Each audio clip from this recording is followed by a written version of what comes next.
The government has released its climate strategy, which it describes as comprehensive and ambitious. But critics have labelled it embarrassing, farcical and insulting. The strategy is based around 5 pillars: that infrastructure is resilient and communities are well prepared. Credible markets support the climate transition, therefore making it cheaper to reduce emissions. Clean energy is abundant and affordable, which includes doubling renewable energy by 2050. World-leading climate innovation to boost the economy. They're promising to provide tools for businesses to prepare for the future.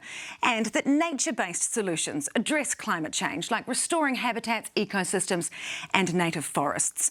But as Grace Thomas reports, it comes as other climate-related policies are rolled back. The impact of climate change is no longer just on the way for Port Waikato.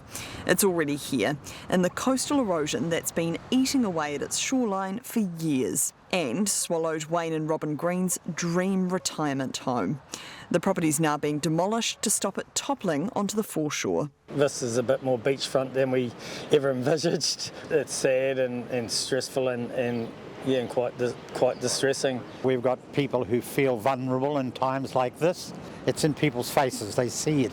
It's that vulnerability the government says it's trying to prepare communities for, announcing a 5-pillar climate change strategy aimed at building more resilient infrastructure, boosting clean energy production, as well as support for climate mitigating technologies and increasing forests. We're confident that those are the areas that will help us address climate change, that we're in best place position to be able to prepare for the impact and respond to the impacts of climate change in the future. It's a total contradiction between the government claiming it has some kind of 5-point strategy to cut emissions and the government's actual policies, which are to dramatically increase emissions, look for more fossil fuels and burn them. Since coming into power, the government's rolled back several environmental policies, including reversing a ban on oil and gas exploration, removing agricultural gases from the country's emissions trading scheme, and proposing a stream of job cuts at NIWA and the Ministry for the Environment. This Indigenous climate advocate says the strategy's also a slap in the face for Māori and Indigenous communities, who weren't mentioned once in the 3 pages.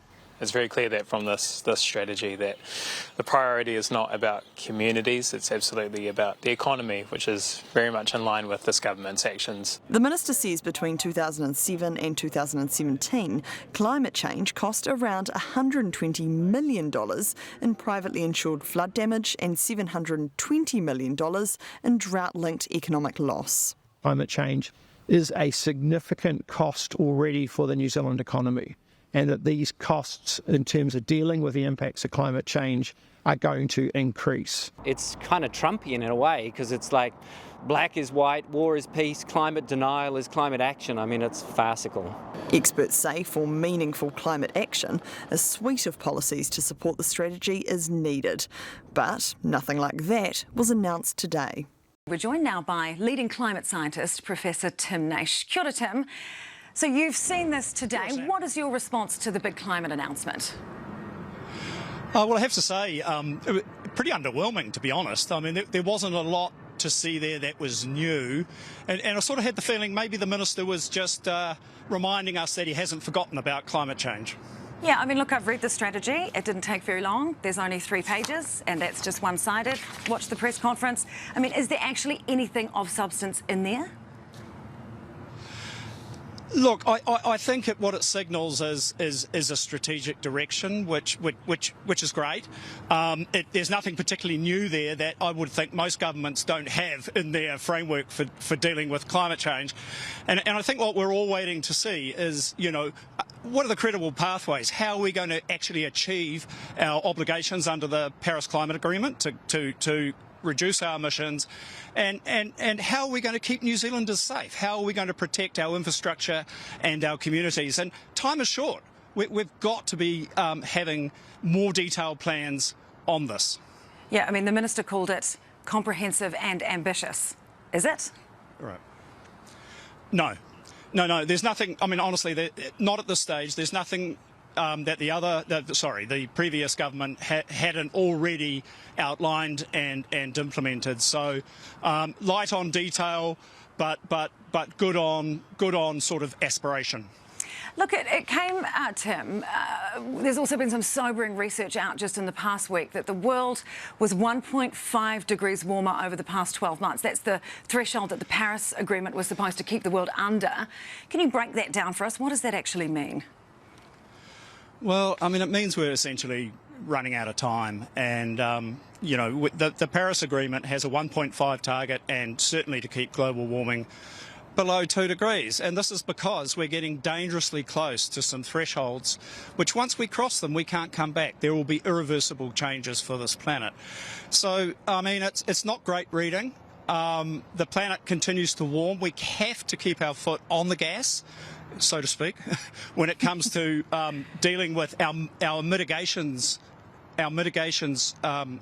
commitments, but we also have to urgently start thinking about a systems-wide approach that has long-term thinking in it on how we protect New Zealanders, how we make New Zealand more resilient to those impacts we simply can no longer avoid. They're hitting us. We know they're hitting us. We've seen it over recent weeks and months, and they're only going to get worse. Just finally, Tim, quickly, you're a climate scientist, obviously in touch with many climate scientists. How are you all feeling, and particularly on a day like this with a strategy like this?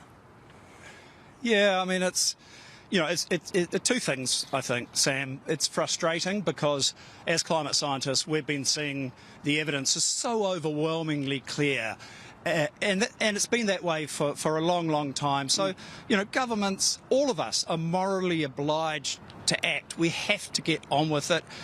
It's also a bit concerning when you look at, you know, in this country we're losing funding in key areas, we're losing key capability, key scientists, and you know, it just doesn't seem like there is a clear strategic direction to deal with the challenges, the priorities that New Zealand faces right now.